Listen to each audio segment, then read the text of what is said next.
Уважаеми зрители, първите ни гости днес са майка и син, чийто живот се променил рязко преди 3 месеца. А причината за това е коварната болест неврофиброматоза от тип 2. Тя е причина организмът на Иво сам да произвежда тумори. Сами разбирате, че е нужна спешна помощ за това момче. Но пък за сметка на това са тук Милена и Иво. Как сте? Здравейте! Ами здравейте най-напред. Как сме? Видимо добре. Леко е притеснен, че тук. Труден ще бъде този разговор, защото е свързан с болест и то на толкова малко момче. Да. На колко години е Иво? Иво е на 12 години и 10 месеца. Преди 3 месеца разбирате. Ами точно докато чакахме, си дадах сметка, че днес е 18 и точно преди 3 месеца на днешната дата разбрахме, че синът ни има тумор в главичката. Но тогава все още не подозирахме за коварното заболяване. Просто мислехме, че тумора е само в главата, ще се отстрани и той постепенно ще се възстанови след тази операция. Но след тази тежка операция се направиха множество изследвания, които ни доказаха, че детето има генетично заболяване, наречено неврофиброматоза тип 2. Какво представлява? Разкажете ни малко повече. Много сложно име. Неврофиброматоза тип 2 означава, че това е генетично заболяване, което е свързано с произвеждане на тумори в този детски организъм с происход от централната нервна система, което ще рече, че в тази детска главичка и по гръбнака се образуват тумори. На този етап най-страшното и опасно, което ни предстои, е, той има тумори в ушните канали, като най-спешен е в дясното ухо. Има тумори и по гръбнака. 3 са с по-големи размери, а другите са от порядъка на 3-4 мм, за които докторите казаха, че на този етап те не вредят, просто трябва да се наблюдават с каква бързина растат. Да, но те ще нарастват и ще засягат важни центрове. Казаха ни, че бавно растат. Единственото лечение, след като се премахнат големите тумори, единственото лечение е проследяване. Може би периодично от 3-4 месеца ще сме на ядрено-магнитен резонанс, за да разберат с каква бързина растат, защото в крайна сметка той е в такава възраст, когато много интензивно расте и съответно и тези образования. Как разбрахте всъщност? Как? Ами, знаете ли, просто аз не мога все още да го осмисля. Това, което ни се случва, много бързо стана. Преди 3 месеца му стана лошо, прибра се от училище и ми каза, че лявата страна му е изтръпнала. Реших, че просто е настинал, защото от зимно време, пък и слънчице, тича, играе по цял ден. Седна да обядва и си изпусна виличката. Каза, че просто лявата ръка му е блокирала. Пръщетата му се сгънаха, тези двечките.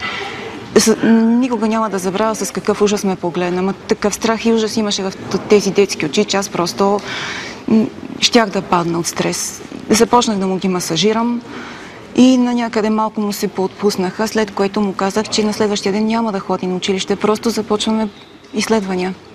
Реших, че това е нещо много сериозно. Майчиното сърце ми го подсказа, че не трябва да се отминава така небрежно. И 18 февруари на скенер ни изпратиха и казаха за тумора в главичката, който всъщност беше с шокиращи размери.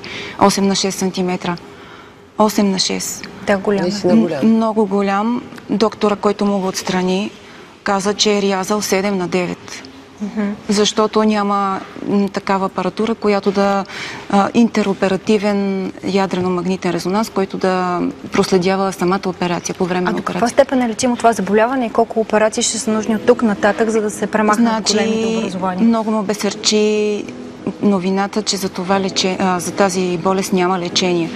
Но след втората операция, която се извърши в Германия, град Хановер, ни казаха, че лекарство има, но на този етап той е малък и не може да го приема, защото има странични ефекти от рода на кръвоизливи. Просто живея с идеята, че тези неща ще се отстранят по-големите тумори и да се надяваме, че тези, които са по гръбнака от порядъка на 3-4 мм, няма да растат толкова бързо. И ни казаха в Хановер, успокоиха ни, че много се работи на това заболяване и че просто въпрос на дни, може би на месеци, да се измисли лечение. Това е тежка тема. В какво намирате ви упование? Има ли кой да ви подкрепя в момента? Да ви кажа, много сме задружни вкъщи, цялото семейство. Винаги обяснявам, че ние сме си разпределили реално работата вкъщи. Аз съм 24 часа с детенцето, грижа се всячески за него. Има голяма сестра на 17 години, Франческа, която денонощно се занимава с благотворителност, а пък таткото обикаля с документации, фирми, фондови и така нататък. А държавата помага ли ви и по какъв начин? Държавата всъщност първата операция се направи в България. За втората казаха, че... успешна ли беше? Първата операция беше успешна. Тук е място на доктор Наков да благодаря и на доктор Гергелчев. Да, нека да благодарим и на лекарите, защото те Значи те са хората, които ни насочиха към Германия, Хановер. Думите им бяха: само там ще ви оправят детето. Аз си дам сметка, че това е много важно, толкова полезно, когато човек е на кръстопът, когато живота на детето му е застрашен, някой да ти покаже пътя, по който да вървиш. Това им бяха думите, само Хановер. А той как реагира? Как се държи? Знаете ли, никога няма да забравя, когато бяхме в фоайето на болницата и ни съобщиха за заболяването. Тогава ни казаха за тумора, който в Германия го отстраниха на вратлето. И казаха, че това е страшен тумор, който е разположен на такова място, където гръбначния мозък, главния и малкия се свързват. Точно тази точка е била така. И казаха, че ако го оперират тук, или няма да издържи операцията, или от врата надолу ще остане инвалид, парализиран. С тежка пареза, която години наред и едва ли не нелечима. Аз знам, че Иво е много малък. Той все пак е на 12 години. Искам него да го питам обаче. Съвсем така приятелски, директно. Когато разбра, какво почувства? Почувствах страх и не знаех дали... Плаши ли се много? Не знаех дали могат да го отстранят този тумор. И си помислих в един момент, че може да умра. Да, когато ни съобщиха новината, в фоайето на болницата седяхме цялото семейство. Беше на вечерието на 8 март. Седяхме и плакахме и четиримата. И той непрекъснато повтаряше: мамо, умирам. Мамо, умирам. Няма да събереме парите за операцията. Много страшно на толкова малко дете да мисли за такива неща. При което аз, разбирате ли, всичко в мен крещеше, че детето ми е сериозно болно. Че тук не могат да го оправят. Това е факт, но каква е необходимата сума, която трябва да се събере? Много пари искат. За първата операция в Германия, която се направи, 45 000 евро. Част от паричките ние бяхме събрали с благотворителност. Благодаря на всички хора, които ни подкрепиха, защото Радомир е малък град, хора отделиха от залъка си. Буквално след това ги отмизеруваха тези пари и остатъка от сумата я додадаха от фонда. Ставаше въпрос за 45 000 евро. Слава на Бога, операцията е успешна. Тук ни казаха такива страшни неща. Единственият страничен ефект след операцията беше, че детенцето беше изтръпнало от кръста надолу. Но това отмина, нали? Вече това отмина, да. Раздвижихме се рехабилитация. Какво предстои от тук нататък? Колко пари ще ви са ви нужни? Защото сега ни гледат много хора и със сигурност всеки ще може да отдели по нещичко, за да ви помогне. Веднага, още докато бяхме в Хановер, ни направих оферта за следващата операция. Става въпрос за тумора в дясната ушна кухина.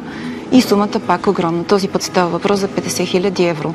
Отново сме подали документи във фонда, но на 20 ще решават, ще се събира комисията и ще решат дали да подпишат или не.